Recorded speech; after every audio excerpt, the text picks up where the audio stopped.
ও তো এই ভারতবর্ষেরই তো প্রধানমন্ত্রী, তো যার জন্য এত আয়োজন ওর জন্য। তা নাহলে এত আয়োজন থোড়ি হতো। শাহজাদা বলে কথা।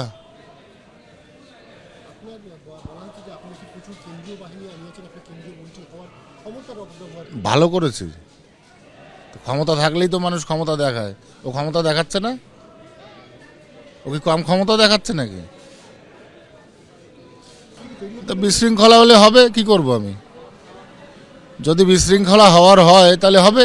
ও আসছে কেন ওই বিশৃঙ্খলার মধ্যে? ও যেমন জেদ ধরে আসছে, আমাদেরও জেদ আছে।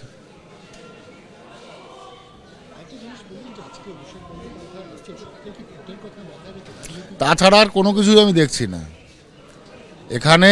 রাজনৈতিক যদি কোনো বক্তব্য চলে তাহলে তার জবাব দেওয়ার জন্য লোক আছে।